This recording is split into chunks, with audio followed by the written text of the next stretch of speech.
여러분 안녕하십니까. 경제현장 오늘 시작합니다. 6개월 후면 건강보험료를 새로 내야 하는 사람이 5만 명에 달할 것으로 추산됩니다. 공시가격 상승으로 피부양자 자격에서 탈락하기 때문인데요. 문제는 이들이 대부분 은퇴해서 소득이 없다는 점입니다. 건강보험 부과 방식과 피부양자 상실책의 문제점, 그리고 합리적인 개편 방향에 대해서 토론해 보겠습니다. 유튜브 실시간 댓글 의견 주시면 토론에 반영하겠습니다. 경제현장 오늘입니다.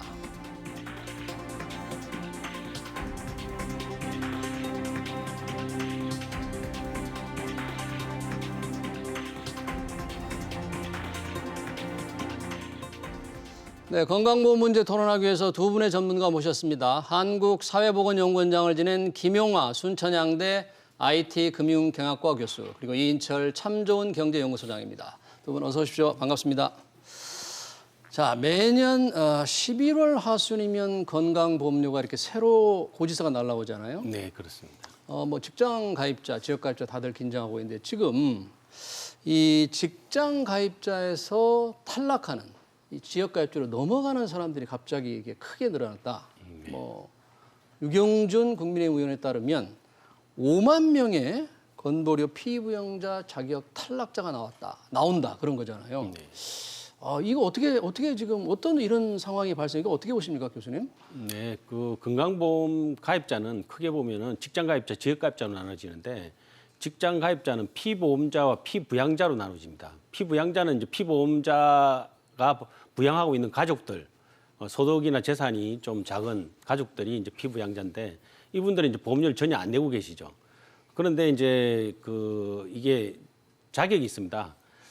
자격. 소득 기준 자격이 있고 또 재산 기준 자격이 있는데 재산이 9억 이상이면 무조건 자격 박탈입니다. 재산세 과표 기준 예, 9억 원으로 되어 재산세 있더군요. 과표 기준으로 네. 9억 원 이상이면 무조건 박탈이고요. 그다음에 9억이 안 된다 하더라도 5억 4천에서 9억 사이에 있는 사람 중에서는 소득이 1,000만 원 이상이 되면 또 자격이 박탈됩니다. 네. 그렇게 되면 이제 지역가입자로 전환돼서 보험료를 내야 되는데 지역가입자는 또 재산에 보험료를 부과합니다. 그러다 보니까 보통 재산 때문에 이제 지금 그 보험료를 이제 더 내야 되는, 그리고 이 재산에 대한 보험료가 꽤 비싸거든요. 그래서 졸지에 뭐 보험료를 20만 원씩 이렇게 더 내야 될 수 있는 사람들이 생긴다는 거죠. 그런데 이게 문제는 이제 원래 소득이 있는 사람이면 관계 없는데 소득은 없는데 재산 달랑, 자기가 살고 있는 집 달랑 한 채 있는데 그냥 그것도 뭐 집을 사고 팔고 것도 한 것도 아니고 저절로 집값 올랐는데 그렇다고 팔 수도 없는 상황인데 보험료를 한 달에 20만 원이면 1년이면 240만 원 아닙니까? 더 내야 된다. 이거 굉장히 부담스럽게 되는 상황이죠. 그러니까 직장 가입자의 피부양자 자격으로 보험료를 내지 않다가 지금 우리 김 교수님 말씀대로 재산세 과표 기준으로 9억 원이 갑자기 집값이 올랐어요. 그래서 재산세 과표가 올라가니까 뭐 월 20몇만 원씩 내라. 맞습니다. 이건 뭐 굉장히 충격 아닙니까? 이게 사실은 이제 부동산 공시가격이 발표가 되면서 지금 거의 4년 연속 두 자릿수 전국 평균으로 올랐습니다. 그러면서 가장 크게 문제를 제기했던 게 전문가들이 공시가격이라는 게 보유세, 종부세 기준이 아니라 건강보험료, 기초노령연금을 비롯해서 60여 가지 사회복지 제도의 기준이 됩니다. 연동돼서 올라간다는 얘기거든요. 그래서 사실 뭐 재산세 기껏해야 7월, 9월 한 번 내면 되고요. 종부세 12월 한 번 내면 되지만 건강보험료는 매달 1년에 12번을 내야 합니다. 자, 그러다 보니까 재산세 내는 것보다 건보료 부담이 더 커져버린 은퇴자들이 재산세보다? 그런 일이 왜 발생하느냐. 올해만 하더라도 전국 평균 공시가격이 19%가 넘게 올랐어요. 20% 가까이 올랐습니다. 그렇습니다. 네. 그런데 서울 지역도 비슷해요. 서울 지역도 올해 19.8%가 올랐는데 문제는 자치구별로 봤더니 1위가 강남구가 아니에요. 어디입니까? 1위가? 노원구예요. 노원구. 노원구가 34%가 올랐습니다. 자, 이러다 보니까 노원구에 있는 한 아파트를 갖고 계신 분, 한 채를 갖고 계신 분은 지난해만 하더라도 보통 우리가 흔히 얘기하는 40평대 아파트 한 7억 원 선에 거래가 됐다면 올해는 9억 원이 훌쩍 넘어간 겁니다. 자, 이러다 보니까 자기가 보유하고 있던 공시가격이 9억 원을 초과하다 보니 여기다 이제 소득, 만에 하나 이제 9억 원을 밑돈다 하더라도 소득이 1,000만 원 이상 발생할 경우에는 포함됩니다.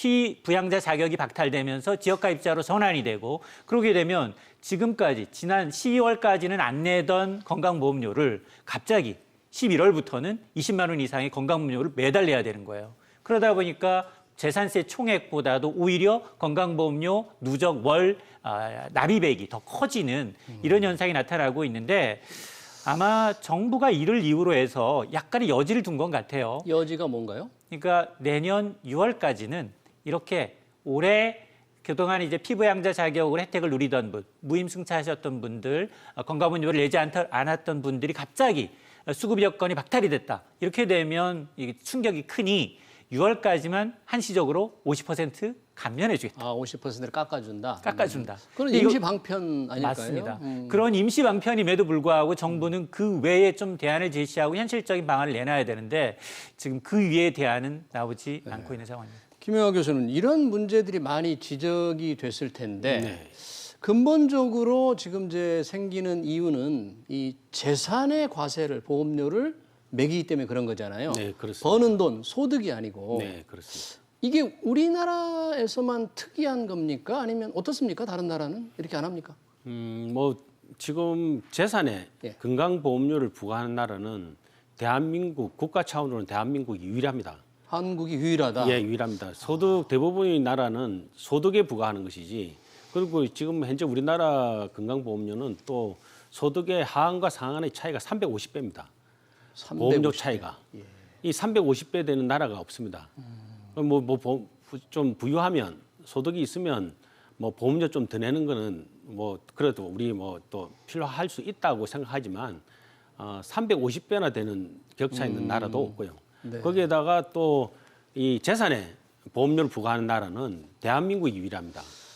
그러면 왜 그렇게 재산에 보험료를 부과하다 보니까 문제가 많이 생겼을 텐데도 그동안 왜 처음에 재산에 이렇게 부과를 하기로 결정을 했습니까? 왜 못 고치고 있는 겁니까? 원래 이제 그 건강보험은 의료보험으로 시작했는데 의료보험 제도는 소득에 부과하는 게 원칙이죠. 그리고 시작할 때는 직장 가입자 중심으로 시작을 했습니다. 그런데 이제 1987년, 88년도에 그 건강보험이 그럴 때는 의료보험이었죠. 의료보험이 지역 가입자로 확대되면서 도시 지역 자영자한테 확대를 하게 됐습니다. 그런데 도시 지역 자영자가 아시다시피 소득이 파악이 잘 안 되거든요. 자영업자 소득 파악이 안 되니까. 예, 그러니까 이제 직장 가입자는 왜 소득 파악 안 되는 저분들은 보험료를 작게 내지 않겠느냐라고 해서 그런 불만이 좀 있으니까. 예, 그래서 그 불만을 해소하는 차원에서 소득을 추정하는 것으로서 현재 재산이 가만히 됐던 겁니다. 그래서 재산 부과 기준이 자동차 환기에 들어갔던 건데요. 그런데 이제 지금 세상이 조금 달라졌습니다. 왜냐하면 과거와 다르게 지금 사람들이 그 자영자에 대한 소득이 거의 90% 이상 파악되고 있습니다. 왜냐하면 카드를 거의 거래 대부분은 카드를 사용하다 보니까 카드 사용액은 국세청에 즉각 다 보고됩니다. 그래서 과거 1987년, 88년 상황이 아니라는 거죠. 그래서 더 이상 뭐 소득이 누락되는 문제가 일부는 있겠죠. 그렇지만 전면적이지 않다는 측면. 그리고 지금 다시 생기는 문제는 바로 지금 직장 가입자가 이제 은퇴를 하니까 지역 가입자가 되는데 네. 지역 가입자가 이제 그 재산이 부과하게 되니까 사실은 퇴직 전보다 보험료가 더 높아지는. 그러니까 과거에 직장에 소득이 있을 때 보험료를 예를 들면 20만 원 냈는데 그때는 뭐 소득이 있으니까 뭐 크게 부담을 안 느꼈잖아요. 네, 그런데 네. 이제 은퇴를 했는데 30만 원을 내달라고 해요. 그러면은 이게 기가 찰 일이 아닙니까? 소득이 있을 때도 20만 원밖에 안 냈는데 우리 소득이 없는데 30만 원을 내라고 하니까 그게 다 재산 때문에 그런 거거든요. 지금 그렇게 탈락자들, 직장 가입자에서 지역 가입자로 탈락한 사람들이 유경준 의원이 한 5만 명을 조금 넘을 것이다. 뭐 이렇게 자료를 냈던데 맞습니다. 어떻습니까? 근데 또 보건복지부에서는 조금 다른 숫자를 또 얘기하는 것 같기도 하고 네. 뭐를 믿어야 될지 불만하는 사람들은 굉장히 많은데. 근데 공시가격의 인상 추이를 보면 정부의 설명을 설득력이 좀 떨어집니다. 유경진 의원이 입수해서 이제 낸 자료를 보면 지난해 기준 이제 피부양자 자격 상실이 2만 6천여 명에서 올해는 전국적으로 5만 1천여 명. 5만 1천여 명. 두 배가 느는 거예요. 두 배가 됐네요. 두 배가 느는데 지금 공시가격이 4년 연속으로 두 자릿수 계속 올랐잖아요. 오르면서 문제는 뭐냐? 이렇게 지난 3월 기준 이 직장 가입자의 피부양자가 총 1,800만 명이 넘습니다. 이 가운데 거의 한 30%가 60대 이상이에요. 60대 이상이 30%. 맞습니다. 그러니까 베이비 부머의 은퇴와 더불어서 갑자기 직장도 나왔는데 소득이 지금 떨어진 상황 아니겠습니까? 공적 연금을 받지만 기껏해야 5, 60만 원 선이란 말이에요. 자, 그런 분들이 갑자기 이제 이 세금 고지서처럼 매달 날라오는 건강보험료가 굉장히 부담된다라는 얘기가 나올 수밖에 없고, 그러면 당장 어떻게 하란 말이냐? 집값이 올라서 내야 되는 이 세금 부담을 어떻게 할 거냐? 선택지가 별로 없어요. 뭐 집을 팔 수도 없는데 그렇습니다. 소득이 서울의 없으면 어지간한 주택은 지금 평균 중위 가격이 10억 원을 넘어섰습니다. 자, 그러다 보니까 집을 팔아서 외곽으로 주거지를 옮기거나 아니면 건보료 내기 위해서 일을 더 해야 되는 상황이거든요. 세금 때문에 팔 수도 없고요. 살 수도 없습니다, 지금. 그렇게 그러니까 한번 할 수 있는 게 아니에요. 팔면 네. 더 안 좋은 지역으로 가야 돼요. 거래세, 그다음 보유세, 거기다 양도세까지 높여놨기 때문에 그래서 정부가 6월 1일 세금 부과 기준 이전까지 빨리 팔아라고 하지만 그 전에 차라리 증여하겠다. 뭐 이런 분들이 계속 많아지고 있는 이유도 여기에 있는데요. 재보선 패배 이후에 여당 내에서는 부동산 특위까지 만들어졌어요. 네. 그러면서 다양한 의견을 좀 들어보자. 그런데 정작 표심이 강한 20, 30대 젊은 층에 대해서만 좀 궁극적으로 좀 초점이 맞춰지고 있지, 이런 은퇴하신 분들 그리고 이제 다주택자들의 경우에 오히려 그동안 줬던 혜택을 좀 뺐을까를 좀 고민하고 있거든요. 특히나 이제 임대 사업하신 분들. 특히 과거의 경우 우리 이제 은퇴 생활의 가장 기본은 뭐였냐면, 자, 그래. 지금 이 적당하게 내가 사회생활 고생하면서 건물 하나 사놓고 내가 맨 위층에 살고 아래 지금 세 줄열 목적으로 임대사업자 등록을 했는데 어느 날 갑자기 나는 이 투기. 뭐 적자는 적당한 월세를 받고 살아왔는데 투기꾼으로 투기꾼으로 몰리면서 임대사업자 등록하라고 해서 등록했더니 또 그 혜택을 다 뺏겠다라는 거거든요. 이러다 보니까 이분들이 지금 팔지도 못하고, 그리고 그렇다고 해서 정부에 하소연도 못하고, 왜냐하면 이제 봤을 때 이제 불로소득으로 정부는 규정을 하고 하면서 그에 대해서는 이제 세금을 부과하고 있는데, 그래서 지금 청와대 청원 게시판에 어떤 자영업자의 청원 게시판이 올라가 있느냐? 아니 지금 직장 가입자의 경우에는 단순 소득에 대해서만 이제 건강보험료 부과하고 있는데 왜 우리는 집, 차, 소득 다 부과하고 있느냐?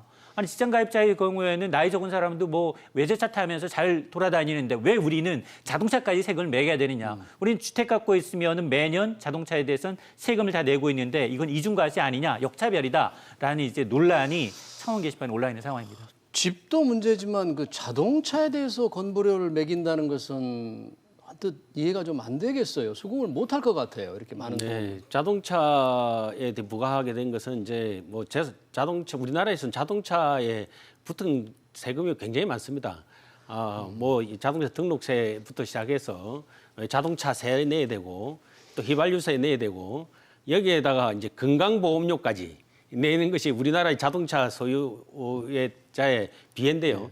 옛날에는 자동차 가진 사람이 뭐 굉장히 부자로 생각됐습니다. 그렇게 해서 자동차 가진 사람한테도 보험료 부과하는 그런 게 시작됐는데 지금은 그렇지 않지 않습니까? 자동차는 상당히 많은 사람들이 대중적으로 이용하고 있는 것인데 필수적인 이동 수단이기 때문에 예, 그걸 갖다가 무슨 굉장히 사치품으로 인식해서 예를 들면 우리 뭐 골프 이용권이라든지 뭐 이런 거와 마찬가지로 부과하는 그런 차원의 이제 정책을 지금도 하고 있는 것이죠. 그래서 적어도 1차적으로는 자동차에 보험료 부과하는 것은 이제 끝낼 때가 됐습니다. 자동차에만이라도 우선 끝내야 될 필요가 있다. 그런 얘기인데 이 배붐 세대들이 계속 은퇴가 늘어나지 않습니까? 네, 늘어난다면 지금 문제가 되고 있는 이 피부양자 자격 박탈자들이 앞으로도 계속 늘어날 수 있는 거 아닐까요? 네, 그렇습니다. 아까 우리 말씀하셨듯이 지금 우리나라 지금 서울만 하더라도 부동산 가격의 중위 가격이 한 10억 원 내외이기 때문에 이게 공시 가격이 계속 현실화되고 있지 않습니까? 그 과정에서 상당수가 이제는 뭐 피부 양자 맛도 못 보고 처음부터 지역가입자가 소득은 없는데도 지역가입자로 전락할 가능성이 높아지고 있는 거죠. 근데 이제 젊은 층에서 약간의 이런 의견도 있는 것 같아요. 비록 지역가입자라고 해서 소득이 없다고 하지만 강남에 굉장히 좋은 집을 갖고 있지 않느냐. 그러니까 건강보험료 좀 더 내도 되지 않느냐라는 지적도 젊은 층에서 나오고 있는데 맞아요. 그 사람들의 지적을 귓등으로 흘릴 수만도 없는 일이고.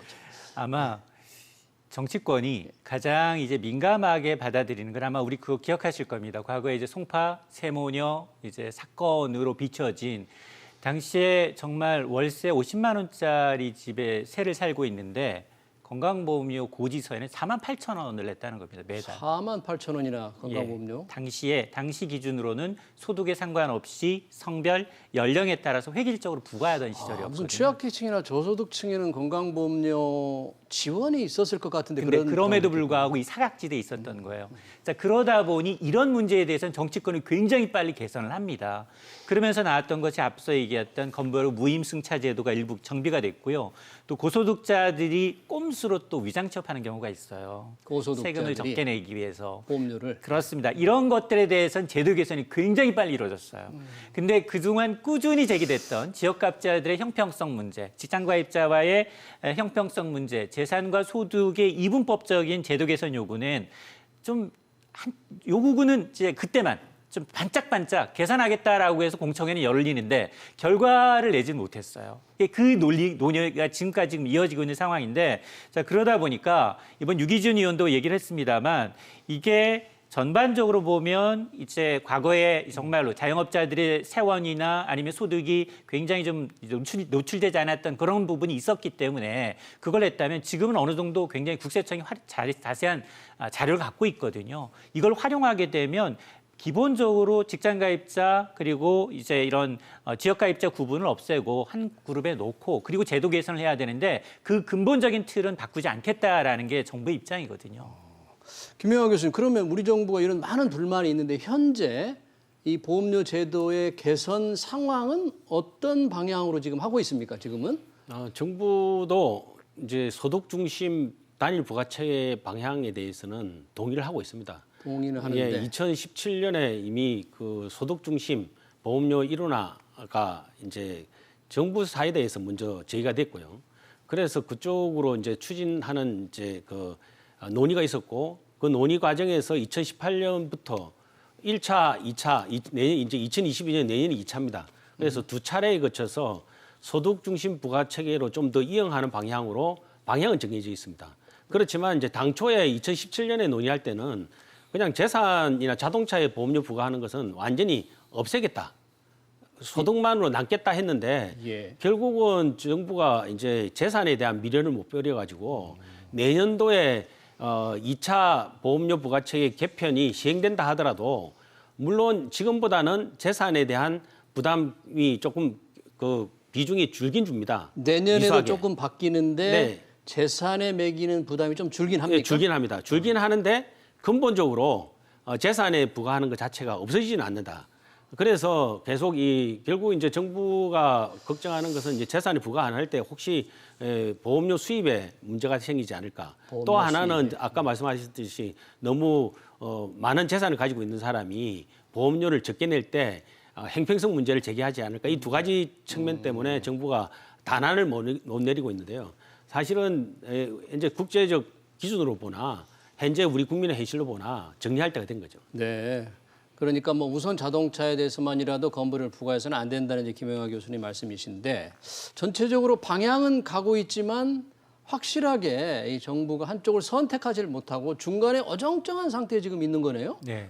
왜냐하면 지금 사실은 현 정부 들어서 문재인 케어로 인해서 각종 보장이 이제 비급여 항목들이 많이 보험 적용이 되고 있습니다. 자, 그런 것들로 인해서 첫 해부터 사실은 그동안 우리는 보험료 지급보다도 보험료 받은 게 더 많아왔어요. 그래서 누적된 기금만도 20조 원이 넘었습니다. 근데 첫 해부터 문재인 케어가 시작이 되면서 바로 적자 전환했어요. 건강보험이. 그렇습니다. 그래서 아마 이런 속도로라면 지금 보면 뭐 이 종합병원의 2, 3인실부터 의료보험이 적용이 되고요. 뭐 65세 이상 치과 임플란트의 경우에도 그렇고요. 또 MRI도 그렇죠. 도수 치료. 그러니까 대부분의 미용이나 성형을 제외하고는 대부분 다 건강보험 테두리 안에서 이 비급여 항목을 자꾸 보험료로 나가다 보니까 점점점 이 지출 항목이 많아지고 있는 겁니다. 자, 그러다 보니까 아마 뭐 이런 좀 필수적으로 이제 중증이면서 오랫동안 병원을 이제 이용하시는 분들의 편의를 봐주는 건 좋지만 그러나 그럼에도 불구하고 좀 과도하다라는 지적이 나오고 있거든요. 그런데 보험료는 적정 수준 이상 오르지 못하게끔 정부가 지금 막고 있어요. 그러니까 3% 내외로 계속 오르고 있습니다. 그럼에도 불구하고 지출이 많아져서 이런 추세로라면 오는 2026년 정도 이제 불과 5, 6년이면 기금이 고갈됩니다. 건강보험 기금이 워낙에 보험금이 많이 나가서 그렇습니다. 의료보험으로. 자, 그러다 보니까 여기에서 만일 제도 개선을 통해서 지역가입자를 직장가입자와 똑같은 수준으로 보험료를 매기게 되면 적자폭은 더 커집니다. 자, 이런 문제가 아마 정부가 계속 좀 문제점을 알면서도 조금 알면서도 지원하고 있는 게 아닌가 이런 생각이 듭니다. 사실 이제 보험금이 많이 지출되는 것은 나이 드신 분들의 이 의료비 지출이 워낙 많기 때문인데 그렇습니다. 고령화로 인해서 의료비 지출은 더욱 더 늘어나게 되잖아요. 네, 그렇습니다. 그러면 건강보험기금에도 이 적자가 개선되기가 쉽지 않을 것 같아요. 그렇다면 네, 그렇습니다. 사실은 이제 문재인 대통령 취임 이후에 그 보장성을 확대하는 것은 이제 국민들의 여망을 갖다가 일부 반영을 한 거긴 한데 그럼에도 불구하고 우리나라 이제 건강보험이라는 것이 그냥 과거 문재인 케어를 하기 전이라 하더라도 그대로 두더라도 보험료가 계속 인상되게 돼 있는 그러니까 노인 인구가 지금 계속 급속히 증가되고 있지 않습니까? 그래서 2067년 되면 노인 인구 비율이 46.5%로 늘어나게 됩니다. 그렇게 되면은 제가 이제 계산을 해보니까 건강보험료가 현재는 소득 대비 6.86%를 거두고 있는데 네. 제가 계산해 보니까 한 24% 내지 25%까지 올라가야 됩니다. 소득 대비. 건강보험료가 예. 소득 대비 24 내지 25%. 25%면 소득의 최대 4분의 1을 보험료를 그렇습니다. 내야 되는 거예요? 예, 거기에다가 지금 이제 노인 장기 요양 보험이 또 우리 지금 8대 사회보험 중에서 가장 빠르게 증가되고 있습니다.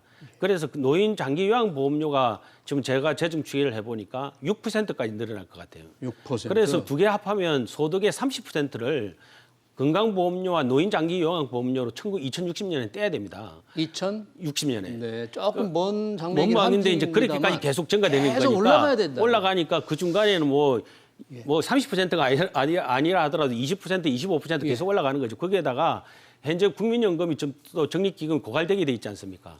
2060년 되면 국민연금 건강보험료가 또 30%가 돼야 됩니다.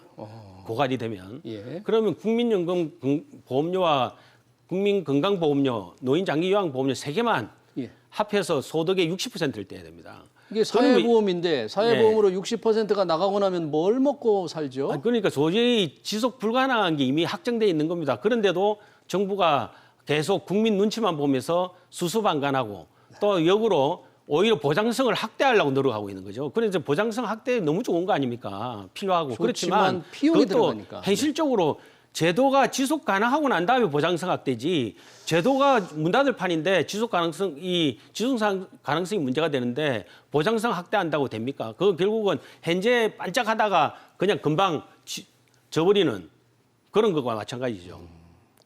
야, 이 4대 보험의 지급 추이를 직접 우리 김영하 교수님 분석했는데 보니까 뭐 건강보험료만은 2060년에 30% 가까이 60%? 그러면 정말 살기 어려울 것 같은데 이렇다면 사실은 이 정부에서 이 국민연금도 뭔가 이 보험료와 보험금 받는 부담금을 좀 개편했어야 되는데 못했잖아요. 맞습니다. 건강보험료도 마찬가지네요. 빨리 손을 봤어야 되는데 맞습니다. 나가는 돈은 많고. 이게 정권 초기에는 굉장히 강력한 어떤 개혁 드라이브로 인해서 국민연금도 마찬가지고요. 4대 연금에 대한 개혁 논의가 굉장히 활발했어요. 근데 정권이 중반 이상을 지나게 되면 흐지부지합니다.